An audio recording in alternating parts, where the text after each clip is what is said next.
Thank you, Jim. Thank you, Michael. Thanks for coming out tonight. It's an amazing honor and a lot of fun to come back to show you what I've been working on, to share it with you.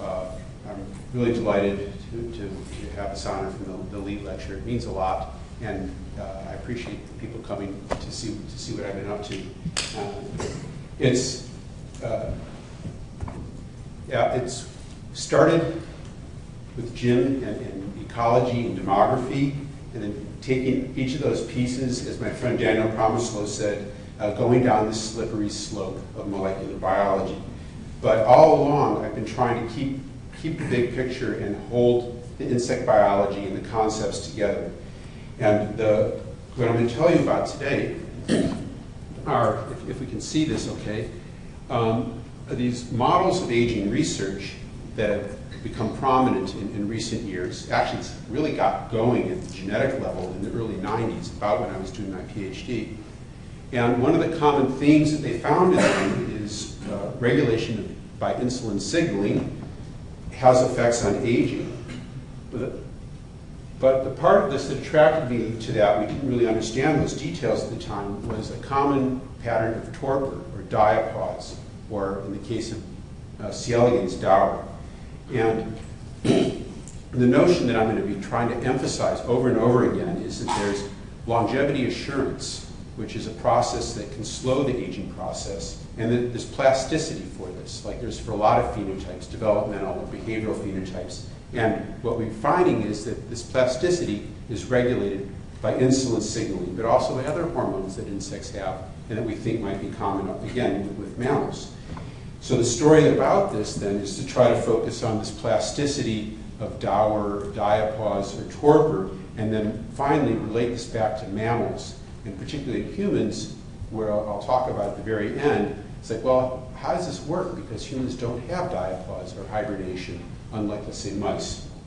So the story begins, really, with the discovery of the DAF mutants. And the DAF mutants were characterized in C. elegans in the 80s, but it's not because of their effects on aging. It's because it's their effect on this Dauer phenotype that they undergo in the juvenile stage. And so they were doing a lot of mutagenic screens, finding mutants that constitutively would form Dauers or block Dauer formation, and doing a lot of epistasis analysis, figuring out which was upstream of which. But still, they hadn't cloned many of the genes, so they didn't even know what they were doing. So they just gave them names: DAF, Dauer formation, DAF1, DAF2, DAF3, DAF, up to the numbers quite high. And there was a common observation among people working on this that was finally really nailed down by Cynthia Kenyon and then Gary Ruvkin, was that one of the DAFs, DAF2, if they don't undergo Dauer as larvae, when you get them into adults, they're long-lived. And that's what I'm showing you here. This is percent survival of adults, going demography right off the bat, right? 100% survival, and this is going to be survivorship down to 0 as a function of age. So you start with a big cohort, and wild type, and everybody's using N2.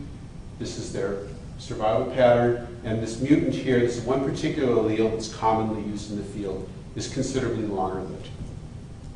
So this observation was known, but what really caught fire was when they cloned it. And this was cloned by Ruvkin and by Kenyon separately, and it turned out that this DAF2 encoded an insulin-like receptor. And then people sat up. Insulin in aging? This was important.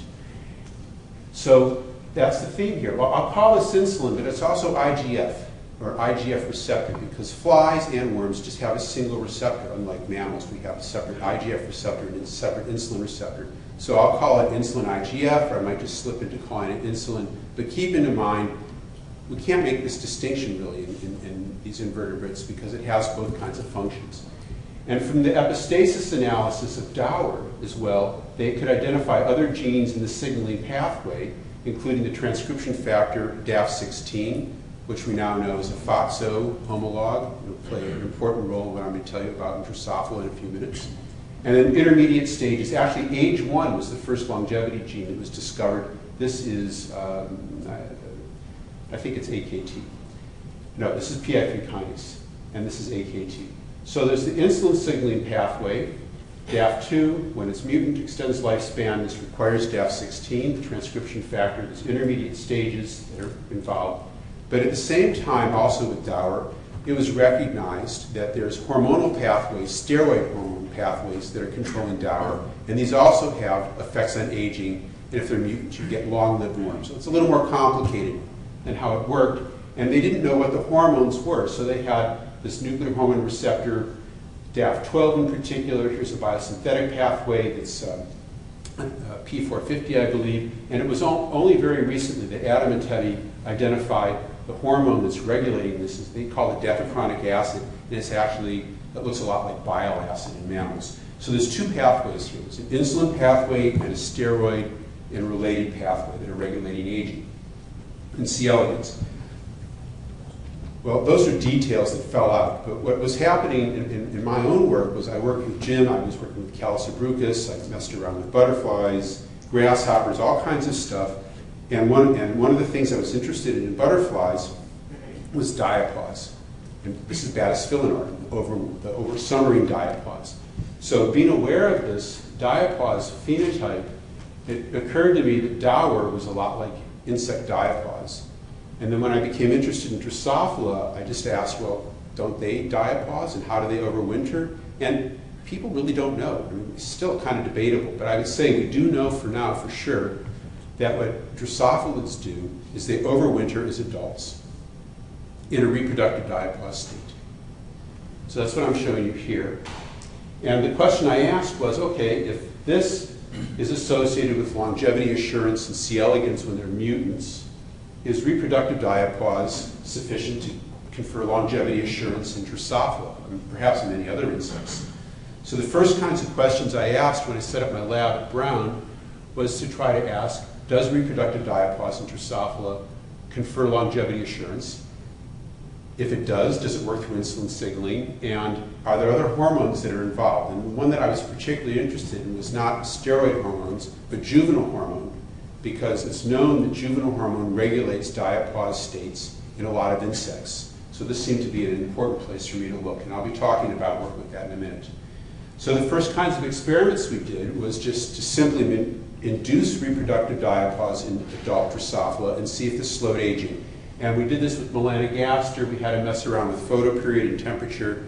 So the way these experiments worked, I won't go into the details, but we could take flies that had been in diapause for 9 weeks and then age them alongside flies that were 9 weeks younger, newly closed.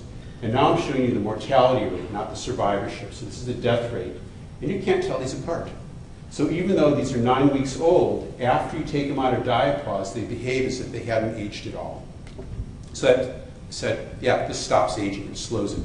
These are endemic species, Triaroia from Japan, Littoralis from Northern Europe. These are just photoperiod-induced diapause, and when we induce diapause, we get the blue line relative to the green, and to some extent, this also slows their aging. So diapause is sufficient to slow aging in Drosophilids.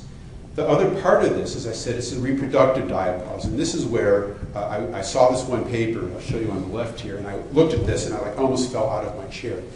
Because in reproductive diapause, the ovaries shut down, and they don't make any villogenic ovaries and ovarials.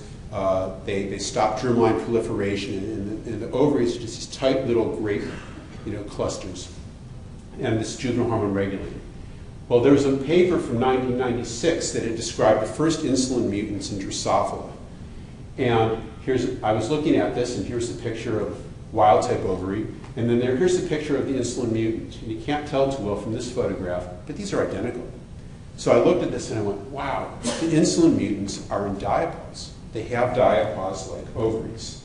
So there might be a direct connection from C. elegans with the Dauer and DAF2 in insects with diapause and insulin signaling. And this led me then to pursue insulin signaling as a regulator of diapause and, not so much diapause, just of aging in Drosophila. So here's a little background, and these are data on insulin signaling that's come out over about 15 years. And the important thing to know is a lot of the information that I'm going to show you on this slide in particular is because people study growth. So you can look for mutants that affect growth. And you can look for epistatic interactions that rescue the mutants that affect growth or enhance them. And in this way, by standard molecular genetics, you can dissect the signaling pathway, identify what the genes are. And in this kind of work, and this here is from genomics, we identified 8 different Drosophila insulin-like peptides. So not one insulin, but 8. That's not so bad. C. elegans has maybe 40. So we're lucky in that. But both of these species just have a single insulin receptor. And so it's DAF2 and C. elegans. Here's the mammalian insulin or IGF receptor. They're very similar. And Drosophila has just one tyrosine kinase receptor that fits this bill, and we call it INR. And then many years later, and it took about 10 years, people finally identified what the transcription factor was that was homologous to DAF16. It's a FOXO. It's called DFOXO. And it's regulated as well by insulin, and it's required for the growth effects of insulin mutants. So now let's turn back to aging or demography. The first question we asked, and this was from very early on, I did the very difficult mutagenesis of picking up the telephone and saying, please send me the mutants that you had. But actually it was more difficult than you might think because the people who were working on this had sort of disbanded. And one of them was at Pfizer, and you can't just pick up a phone number and find somebody at Pfizer to talk to. It was pretty hard to do. But once we got the mutants and we cleaned up the genetic backgrounds, we did demography with them. Again, this is survivorship as a function of age. The solid is the wild type. These are all now coisogenic from back crossing. These are a bunch of heterozygotes. Here's a trans heterozygote of 2 mutants. They're short-lived. This is often what you get with insulin mutants. But there was one combination that was long-lived, and it has lower mortality rates than the controls. And it's this combination right here. And the specifics of what it means, I couldn't even tell you at the time because we couldn't identify what the mutations were. But we could show very clearly that some sort of a hypomorph of the insulin receptor was sufficient to extend lifespan in flies. Now we're going to come back to reproduction briefly. I showed you before some kind of gross pictures of the insulin mutant ovaries, but here's what a single ovariole looks like in an insulin mutant. They have a germarium, they have a few early stage egg chambers, and then no vitellogenic egg chambers. Here's another example of this. This is what the whole ovary looks like. But if we take one of these flies and treat it with some juvenile hormone, within a day or two, we get ovarioles with fully vitellogenized eggs. So this is an insulin receptor mutant, but we can at least rescue, at least partially, the fecundity phenotype by treating them with juvenile hormone. When we went and measured what the juvenile hormone levels were, these are wild type levels. This is corporalata that are isolated, and we're looking at generation of juvenile hormone in an ex vivo assay. From the mutant flies, they produce very little JH, some, but much less. So there's a connection then between the insulin mutants and juvenile hormone production. And then we could go on and show, actually, and this figure is in the original paper on this, and I'm probably the only person that talks about it or cites it, and I don't understand it very well, and you'll see why in a minute. If we took the insulin mutants, that's one of these out here, and we treat it with ethanol, does nothing. Here's all the control genotypes treated with ethanol or methoprene, does nothing. But this line here is the insulin mutant treated with methoprene, that one right there, and it rescues, it reduces the survivorship back towards wild type, saying there's something about these insulin mutants that involves juvenile hormone in the control of the lifespan. What is it? How do we get at this problem? And one of the things you probably know, because you're entomologists, is for a long time, one of the problems with working with juvenile hormone in adult insects, especially Drosophila. You put methoprene on an adult Drosophila, it does nothing. It doesn't, here it is. It doesn't shorten their lifespan. It doesn't increase their fecundity. It's been very difficult to even do mutagenic studies to figure out what juvenile hormone does using Drosophila as a model, because they seem to be pretty resistant to it. So the approach we wanted to take, and it took a long time to get this to work, and this is with Rochelle Yamamoto in my group, was we knocked out the corporalata just in the adult. So this is the corporalata in the adult, and we figured out protocols with different types of basically necrotic induction. And we can knock this out. So we get viable adults, and then we get rid of the corpora lata, and as you can see right here, the juvenile hormone levels go way down relative to all the controls. So now we have a juvenile hormone reduction fly. We're not trying to add JH, we're trying to take it away. And this works very nicely. This is fecundity. Let's look out here just at day 7 so we don't get saturated with all these other bars. But here's the fecundity of wild type. Here's wild type plus methoprene, does nothing. But nicely, the knockout flies, corpora lata knockout, have reduced fecundity, and if we treat them with juvenile hormone, the fecundity goes back up. So now we have a system where we can take out JH and it has effects on fecundity like we might expect it to. So now we can ask, is juvenile hormone itself sufficient to control aging? And it is. This top panel here shows the 2 controls, and then this one is the corpora lata, actually 3 controls. This is the corpora lata knockout fly. It's a pretty substantial and reproducible extension of lifespan and survivorship. It's juvenile hormone dependent, because if we take the same kinds of flies and we treat the CAKO fly with methoprene, it drops the survivorship back towards the controls that are in ethanol, does nothing. So here's the CAKO fly with ethanol, it's long-lived. Here's the CAKO fly with methoprene, it's like a wild-type fly. So taking away JH is sufficient to extend lifespan in Drosophila. And the last question, and this one goes way back to stuff that I was working with Jim, was, well, maybe this is trivial. Since they reproduce less, and reproduction induces costs of reproduction, reproduction increases mortality rates, decreases survivorship for mechanisms we don't quite understand, but it's a very robust relationship. Maybe because they're less fecund, they're longer lived. And that's simply that the juvenile hormone is mediating this trade-off between reproduction and lifespan. But that turns out not to be the case.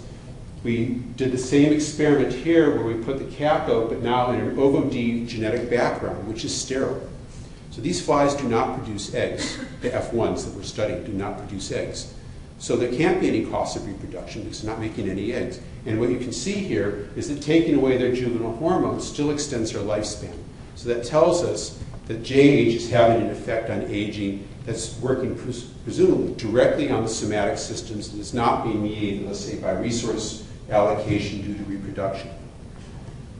So the model that we can come to from this is sort of the intermediate point of my talk today, is that where is insulin being produced in flies? Mostly in the brain, not exclusively. So the brain, and then the corpora lata here, the brain, we've subsequently found this insulin is controlling juvenile hormone because the insulin goes into the corpora lata, and that's a regulatory step. But also the insulin goes past that and goes into circulation. The juvenile hormone can be secreted, of course, from the corpora lata. And so now we have both of these hormones regulating reproduction, presumably cell and systemic stress responses, and definitely metabolism. And the way I look at this is going back to this idea of torpor, is that the flies have a plasticity. They can be in a reproductive state that happens to be pro-aging, where they're reproductive, very active metabolism, and there's active repression of stress response systems. And I think it's because there's a conflict in getting these 2 kinds of activities to work at the same time. So high fitness here when the environment is good. But change the environment and the flies can adopt a syndrome of longevity assurance where reproduction is turned off directly through these pathways, metabolism changes or is reduced, and then stress responses and longevity assurance systems are turned on. And these are regulated by these hormones, and I think it works this way because this is part of the natural life history of Drosophila and other insects. So this is kind of a big picture, but the question, to prove this and to figure out, okay, yeah, what are these systems here, or here, that confer these 2 different states, and how are they coordinated? To answer this question, we've had to really dig into how does insulin signaling mediate the alternative states? And how are they regulating the pathways that control aging or can slow aging? And the approach we chose to use from this was to follow FOXO, the transcription factor that is regulated by insulin. So even though I and many others would just show you insulin signaling going to FOXO as a signaling pathway, it really is a network. And this is just a gross simplification of a network. It involves MAP kinase pathways, The TOR pathway, which is involved in local nutrient sensing, is even feedback from TOR towards repression of the insulin signaling pathway. The insulin signaling pathway, insulin leads to the repression of FOXO. You take insulin away, FOXO becomes activated. And this is a transcription factor that can both induce and repress genes. One of the genes it represses, just to make this network more interesting, is 4-ABP, which is studied here by Deborah Kimbrell, which is repressed by TOR. This is the translation pathway. So you can see this is interesting and complicated because insulin signaling might regulate aging through FOXO, but it might regulate aging because it goes through TSC and it comes out to regulate translation. We don't know. Well, the suggestion, at least in C. elegans, is that it requires DAF16 because mutants of DAF16, double mutants in DAF2, are not long-lived. So we did the same experiment in Drosophila, but it took us a lot longer because we had to work with outbred flies, make them all co-lysogenic and stuff like that. We finally got that. This is 2011. This took us a while to get out. Here we're working with the insulin receptor substrate homolog called CAKO, because these flies make dwarfs, and FOXO as double mutants. The wild type is this one here. The CAKO heterozygote is a beautifully long-lived fly, nicely reproducible, great genotype to work with. If we make a double mutant with FOXO, though, its lifespan goes back towards normal. One caveat here is that the FOXO mutant itself has a slightly shorter lifespan. So I don't think that all of the aging regulation can be explained by the epistasis between CAKO or insulin signaling and FOXO. I think there's other players involved. But at least some of it, of this effect here upstream, requires this transcription factor, FOXO, right here. And it makes it worthwhile then to pursue the question, okay, what is FOXO doing to extend lifespan? Or insulin signaling, because when we knock it down, FOXO becomes activated. The first way we approached this, and actually this is older data before we understood the epistasis, but we just trusted it would work out, was we overexpressed FOXO using standard Drosophila techniques in specific tissues using a conditional expression system where there's a binary GAL4 UAS, but the GAL4 only works if you give them RU46. So you can have flies that are normal, the same genotype, you feed them RU46 and you get the overexpression of the gene that you're interested in. So I'll be using this quite a bit, plus or minus RU. And the place that we discovered it worked, and we tried lots of different drivers, was fat body. If we overexpress in just these blue-stained tissues only in the adult, we would get a result that looked like this. And we could do this dose-dependently even. The green one is overexpression of FOXO. The broken line is wild type. This is a high level of overexpression. Here's a lower level of overexpression. So FOXO is sufficient to extend lifespan. But the interesting thing about this, and I just showed you, is like, well, wait a minute. You're only manipulating it in the fat body. And as a matter of fact, in this particular experiment, only in the fat body and the head. So that's the brain. And this is fat body that's kind of interdigitating with the brain. And those are the eyes right there. That's the only place we did this manipulation. The rest of the body, we're not overexpressing FOXO. Yet we get a whole phenotype from the whole body, which is a long-lived fly. What this means is that insulin signaling is not autonomous. It must be affecting some other hormone, I presume, that's going to be regulating the lifespan, because I've only messed around with this little bit of tissue here. So what's integrating and controlling the lifespan of the whole fly? It turns out the secondary hormone is insulin, again. So insulin is its own secondary message. The way we discovered this was Meng Ping, who was working on this at the time, dissected fat body out of the abdomen, which is miles away from the head. And then we did immunocytochemistry with antibodies against FOXO, and in the absence of RU46 affecting the head expression, FOXO's in the cytoplasm. But when we activated the head fat body FOXO, we found FOXO went into the nucleus, the nuclei, in the distant fat body of the abdomen. And there's only one way that we knew this could happen, was if the abdominal fat body was actually perceiving or seeing low levels of insulin. It's as if the head fat body was somehow controlling the systemic levels of insulin secretion. And that turns out to be exactly what's happening. Remember I showed you from that cartoon earlier that the insulin is being produced in the brain. So these are the adult brain IPC staying with antibody against insulin. And now what we're doing here is we're measuring with quantitative PCR the levels of 3 of the 4 insulins that are made in these cells.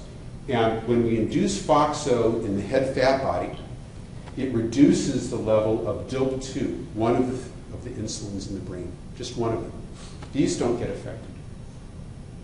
So this would suggest then that this tissue is going to be secreting less insulin of this particular type, and that might explain this phenotype, it might explain aging. Well, it could be doing other things. It could be regulating juvenile hormone. So what we did was we knocked out all of these cells. Well, these cells might actually do produce other hormones besides insulin. So we knocked these out using an ablation construct, and we got this outer green line here, long-lived relative to the white ones. This inner green line is the same data, but is confounded by age-independent effects. The real data that we need to pay attention to is this outer one. So these insulin-producing cells are sufficient to control lifespan, suggesting that the fat body in the head controls insulin secretion from the brain, and that is sufficient to control lifespan of the fly. But then again, maybe it's some other hormone, and the insulin's regulating that. This is a perennial problem in aging research with insulin. How can we tell that the patterns of aging that we see are because all the cells in the body that have to maintain their somatic function are actually being affected by insulin, or is it really just the insulin is regulating, ecdysone, juvenile hormone, or in mammals, some other hormone that we're unaware of, something in activin or inhibin, something like that is actually regulating the lifespan of the flies, or progesterone, or growth hormone. It's a hard problem, and the way you have to address this actually is to stop actually just looking at demography, which is what I've been doing, and look at functional aging of specific tissues where you can manipulate the insulin signaling just in those tissues at an autonomous level. And to do that, with serendipity, it came with the traveling sort of thing that I was teaching a course at Michigan for postdocs and grad students on aging, and while I was there, I met R.J. Wessels, who was the postdoc at the time of Rolf Bodmer, who happened to be in France on vacation at the time, so we called him up and said, we've got this idea. Because what these guys were doing was working on fly hearts, and they had noticed that if you take fly hearts and you put flies basically on an electronic treadmill, stimulate them, as they get older, the hearts fail at higher and higher rates. And I said, that's really cool. Is this regulated by insulin? And can we use this as a model of functional aging at a tissue level that might be able to get at some of the questions about autonomous and non-autonomous control? So we did this experiment where we manipulated the insulin IGF of the whole fly, and this is the control wild type, and if we take a mutant that's got insulin receptor mutants throughout the whole body, for instance, they don't have as big an increase with age. So that seemed to say, yes, insulin signaling can control this functional aging. But the real question, and the best part of the paper, I think, is in the last panel here. What we did here is we manipulated insulin IGF signaling only in the heart tissue. This fly has normal insulin signaling everywhere. It makes insulin, it's got patent receptors, but in the heart itself, if we reduce insulin signaling, that preserves the youthfulness of the heart function, saying, yeah, the target tissues are actually responsive to this low insulin, and therefore that probably is indeed the somatic controller of aging in the insulin signaling mutants. So the intermediate model then that we could come up with at this point is there's two parts to insulin signaling and aging. There's a system between the fat body and the brain, and then the brain produces insulin, and that goes into peripheral tissue, suppresses FOXO, and regulates all these other functions. Let's say heart, gonad, abdominal fat body, and that regulates the aging output. Here, if insulin is produced, that activates the receptor that represses FOXO, and big question mark, somehow this is happening in cells within the fat body. This communicates with the brain. Well, if FOXO is not being produced, that releases this negative suppression. So this becomes a self-sustaining positive feedback loop. But as I'll show you later, we can flip it. If we take out insulin here, this turns on and then that represses. So it's a self-sustaining negative feedback loop. So this is a feedback system, and here's the peripheral aging. Insulin's playing a role in both places. But it leaves us still with the question, this would be like the last segment of data, it's a little dense, is, well, great. What is FOXO? I said, let's follow FOXO. And we've gotten to this point, but we still don't know what FOXO is doing. What are the targets of FOXO that slows heart aging or any other tissue that has a somatic degeneration that needs to be maintained? Or what are the targets of FOXO that's involved in the signal from fat body to the brain? And there's two ways that we've approached this. The first is really exciting, but I can't go into it because it's still preliminary, but it's coming along nicely. Is what we've done is we use chromatin immunoprecipitation with sequencing of the targets, using FOXO as our target, antibodies to FOXO. So we take flies that are insulin mutants, we precipitate the chromatin with FOXO bound to the sites that are activated because of the low insulin signaling, and then we fish those out and we sequence where the FOXO is binding to describe the targets that FOXO is activating or actually repressing that's associated with extended lifespan. And when we find these, and we've got some nice candidates, we go back to the molecular genetics and just manipulate those downstream of FOXO and try to do the epistasis to prove it's causal. It's a long process. So we took a shortcut for the GWAS says, I want an easy short project. Yeah, this one took 2 years. We went by precedence. So I've told you that insulin is produced in the brain of adult flies. But in larvae, most of it's produced in the brain. Turns out, though, that one of the insulins, called DILP6, is produced in fat body. So these two papers showed that. And they also showed that FOXO binds to, and here's the binding sites in DILP6. So it's a very nice molecular mechanism that FOXO is activating DILP6 in larval fat body. So what we decided to do, Hua and I, was to say, okay, what happens in adults? Where's DILP6 in adults? We didn't actually know at the time. So just a little bit of PCR, and you can see fat body, it's very high. This says head carcass, but it's got a lot of head fat body. There's a little bit in the brain.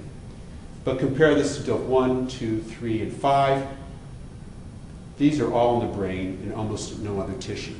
So DILP6 is expressed in lots of places that the other insulins are not made. And as people suspected for the larval fat body, we could show that DILP6 is regulated by the same sorts of cues. One of them is feeding. If we fast the flies, take the food away, DILP6 goes up in the fat body. Notice, you think, okay, take the food away, insulin should go down. That's what happens in mammals. Well, DILP5 goes down, not 2. 5 goes down in the brain, 6 goes up in the fat body. And, as I showed for larvae, DILP6 is regulated by FOXO. So if we overexpress FOXO in fat body, either the head or the abdomen, we increase DILP6 message. So express FOXO, increase DILP6 message.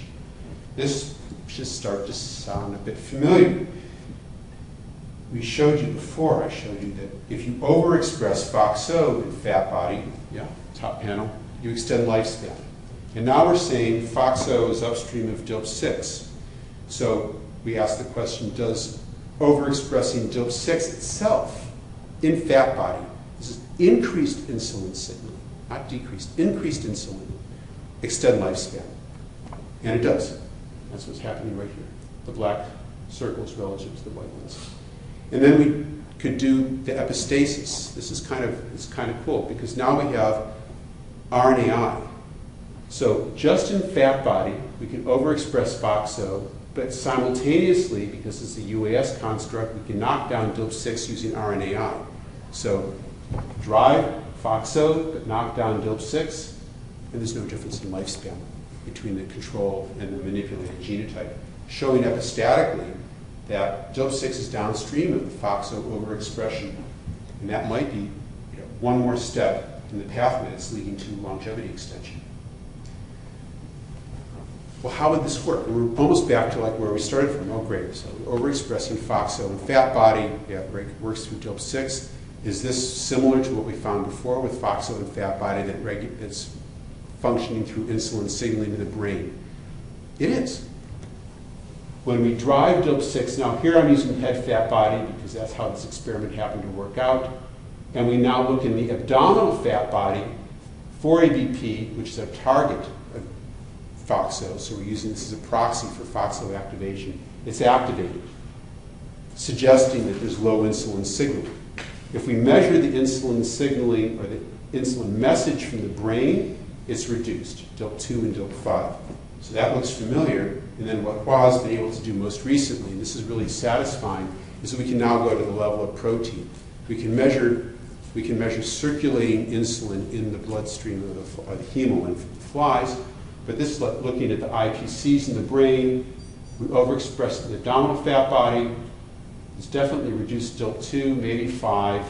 This is the message. This is the fluorescence for that. But the part I like the best is you can see here the hemolymph DILP2 is strongly repressed when we overexpress DILP6. So the fat body is making one kind of insulin, and the brain is reducing another kind of insulin. And the net effect in the fly is they're experiencing less insulin signal. So the last model to put this together is, well, these pieces have been coming along, so it's not that hard to digest. It's like I showed you before, but what we can tell you now is the FOXO, one way that we think it's communicating to the IPCs is through DILP6. We don't know if DILP6 itself is being secreted from the fat body and acting as an adipokine, or if it's regulating some other protein that's in adipokine, or possibly changing the metabolism, and there's a metabolic feedback to the brain. All these are possibilities. And it's still possible, too, that FOXO has other controls to the DILP2 in the brain. But again, this is the insulin regulatory circuit. And this controls then the secretion, we can show this now, of DILP2 into the hemolymph, and this will then regulate FOXO in peripheral tissues that will regulate stress resistance and longevity assurance. And the other work with the chromatin IP of these FOXOs is tracking down what these targets are in other tissues that control their aging and their persistence. Why I like this in a sense, and I looked at this and went, this is crazy, but it actually fits into some theory that's coming out in network analysis and transcription, is where the theory is being worked out, called bistable theory, or bistable alternate states. You can have these feed-forward systems like right here, and what this does is it puts the animal in one kind of a valley, let's say in a reproductive pro-aging valley, and it won't be perturbed very easily to slow down reproduction and to turn on longevity assurance, because as long as the insulin is being produced, it stops this repressive system.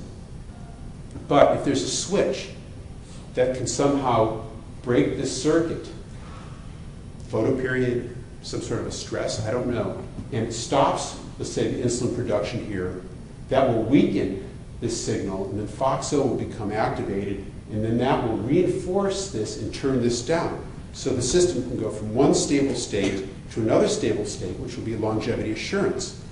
Once the insulin levels are reduced, less is secreted into the hemolymph, and then you've got activated FOXO that gives you this state right here.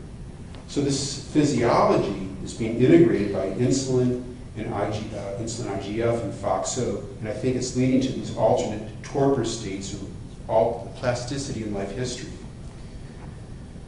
Which brings me to just a few closing slides. How do we, and I'm funded by NIH, so this is always a non-trivial question. When I give talks at medical schools and stuff, people say, that's really interesting, but what does this have to do with humans, you know? These guys, these women, these are model systems. We didn't talk about mice, but there's someplace in between. How do we relate insulin signaling and torpor ideas to humans? And there's two or three key questions for this that I think we're just beginning to get our hands on. The first one is, can there be this plasticity for longevity assurance in the absence of torpor? Here's a famous case of torpor in humans, but it was science fiction. We don't do this. We don't know how to do this. Maybe we can never do this. But we clearly don't. We don't have diapause in hibernation. So what's the relevance then of this diapause hibernation concept to humans if we don't have an insulin signaling, if we can't do this kind of behavior? I don't have the full answers for this, but I'm going to try to give you some clues that actually might work. But the more relevant question that I often get, and this came up in some of the conversations today, is people say, I don't get it. You've shown us mutants of insulin receptors.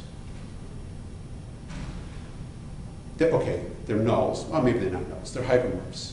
But your bugs are insulin resistant.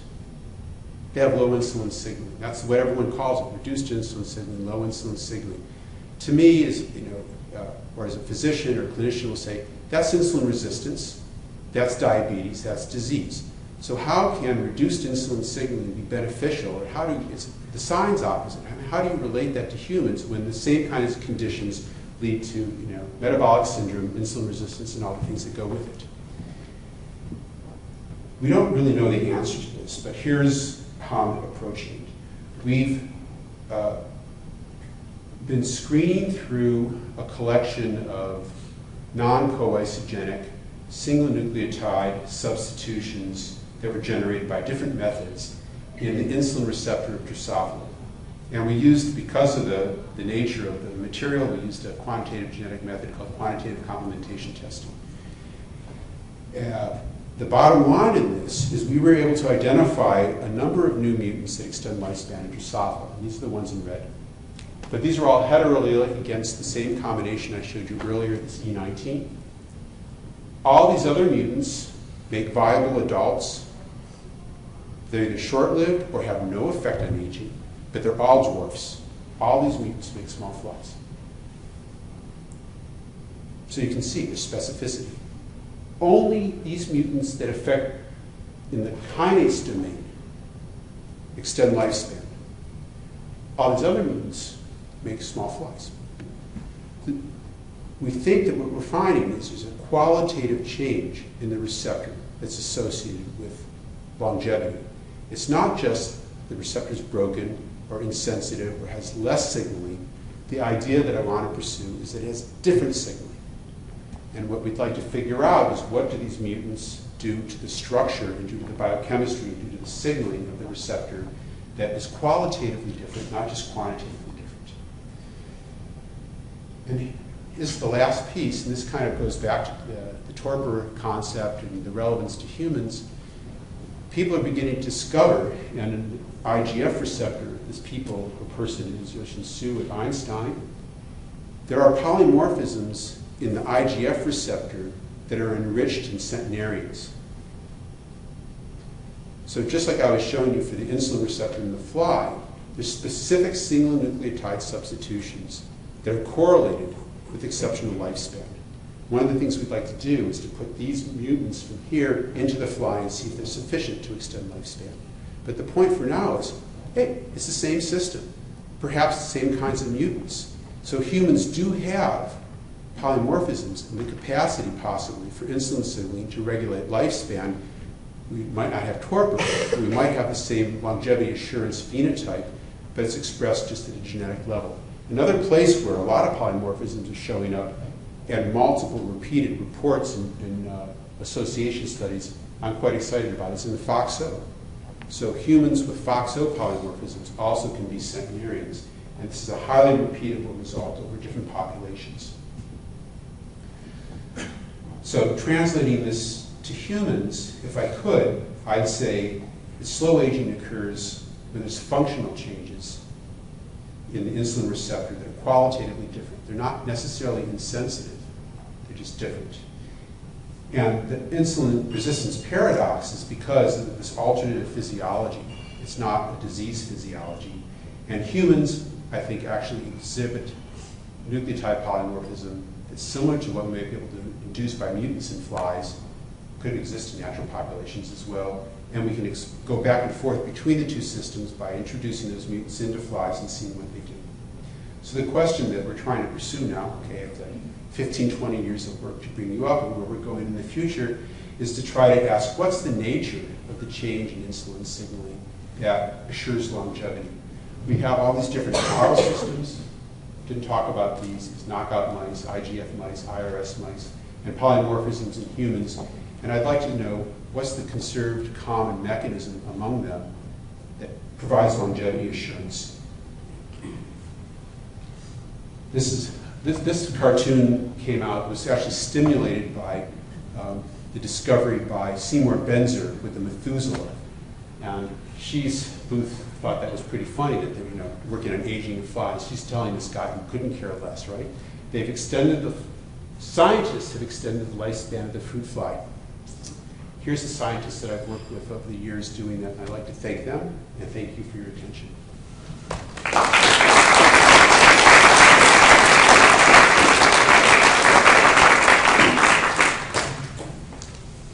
When do we get the lights? Yeah, I'm working on that. Okay. So, we have questions here? Okay, sure. So what about quality of life for the fruit fly? Yes. It's a happy. It's important. So we're working on a number of those characteristics now. The mutants with the reduced insulin signaling are much better. They fly really well when they're old, and wild-type flies don't. And you don't even have to have fancy equipment to do this. You pick up a cage of Chico mutants that are 50 days old, and it's like popcorn. These guys are all over the place. You pick up a cage of wild types, and the few that are left are just kind of hanging out on the bottom. But it's other stuff too. We were beginning to work on olfaction. That also declines with age, and these mutants rescue that. So I think there's a lot of, and we're working on innate immunity as well. So we're trying to make these anthropomorphic models about quality of life and functional systems that have direct medical relevance. And they do a good job. In your ultimate, your slide there with the 3 different boxes in it, Yep. I was a little confused. So you have reduced, this one? yeah, there, yeah. So you've got reduced insulin signaling in the first 2 boxes. What's the insulin sensitivity in the periphery? What's the actual, if you give a certain dose of insulin, what's the responsiveness of those peripheral tissues? Is it reduced or increased? I don't know. It's something that we could do at this point. We'd have to do an ex vivo assay, take the tissue out, stimulate it, measure AKT, the kinetics of AKT phosphorylation. I'm predicting that it will be on some portions of the signaling it might be reduced, and other portions it might be strengthened. So, as I was telling you when we talked, is that maybe the AKT axis would be reduced, but maybe the MAP kinase would be increased, and so it would be behaving more like an IGF receptor than an insulin receptor. But we haven't done those experiments yet. Yes, Julian, here. Okay, so what do you think the contribution of oxidative stress is to tissue senescence and lifespan? I mean, that's a big controversy in the field, and you didn't talk about it today. That's right, I didn't talk about it. So I thought it was an easy kind of question. That's because I don't know. I don't know, and I don't think anybody else really does either. So in flies, people have tried overexpressing SOD, catalase, the data is completely equivocal.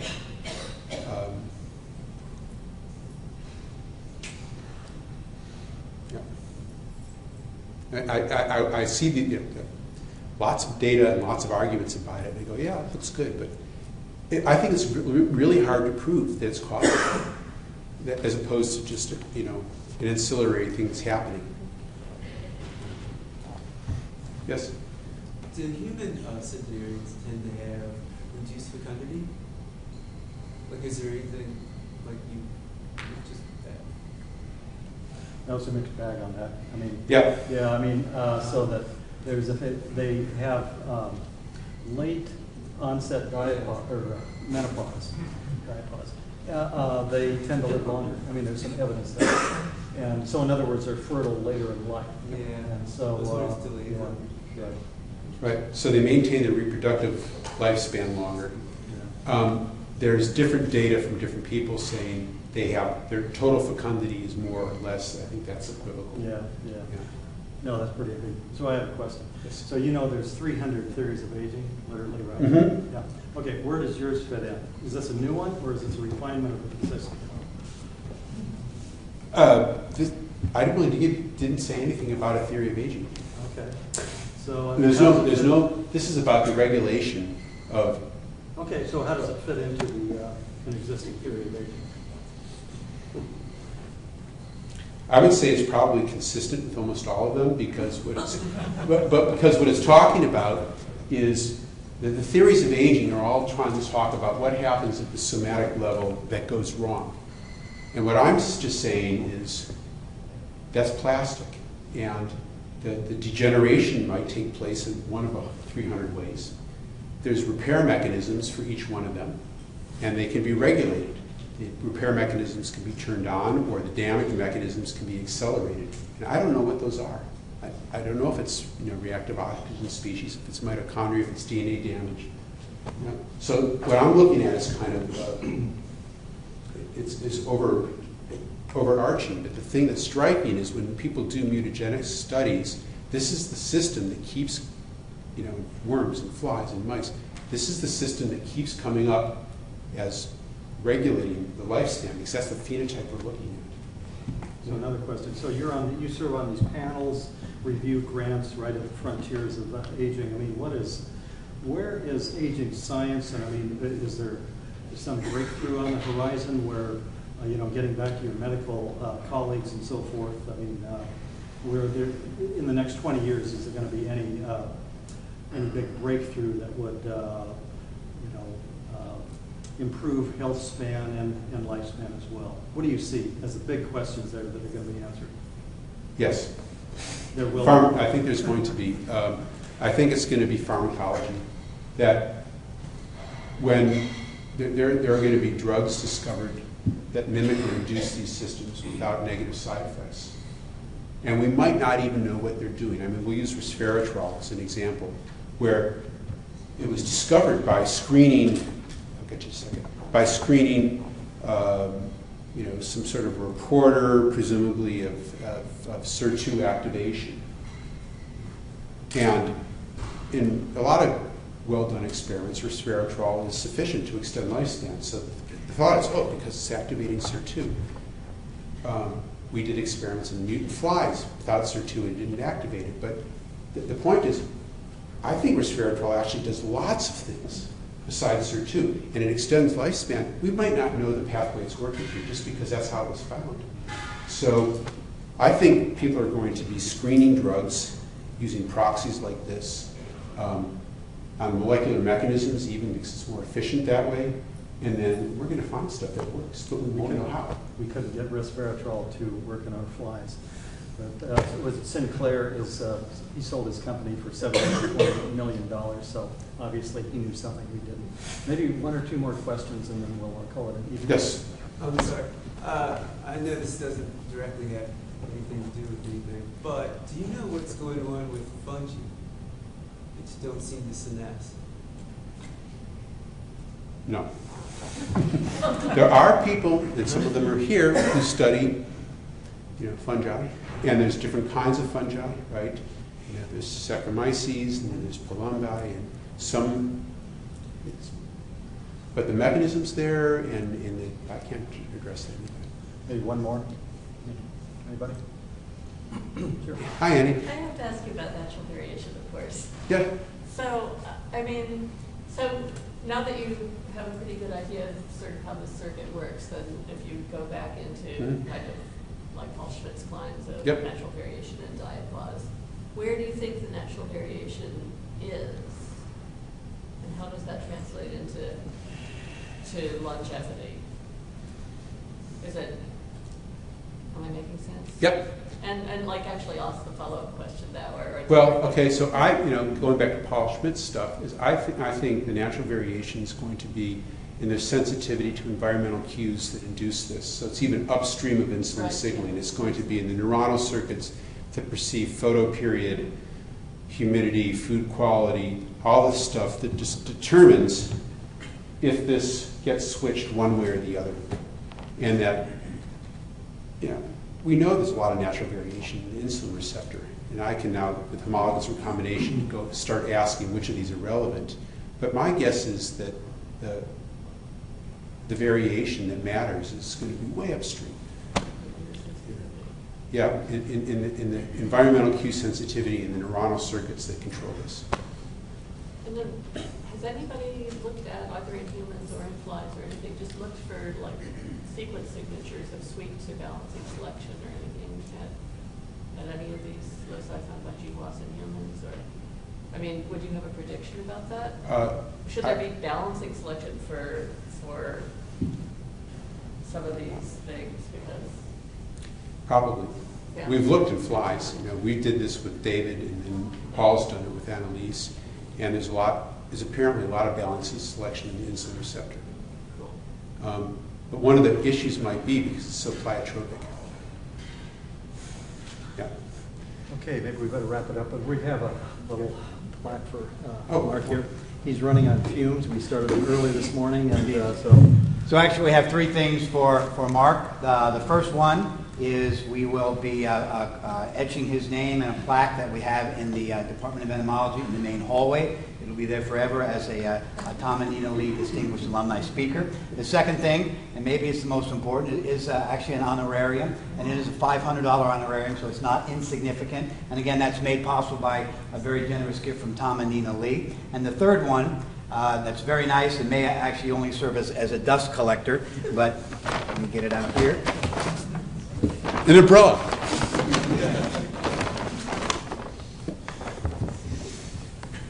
Oh, that is nice.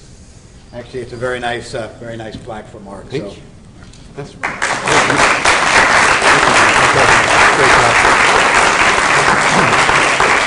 I've been trying to get trophies in bike racing all these years, but finally, what I'm really good at. That's great. And I really appreciate everyone coming. It was a great seminar. I'm sure everyone learned a lot. So again, let's thank Mark for a fantastic presentation. Get a picture of the three of us. yeah, Okay. Sure. Yeah.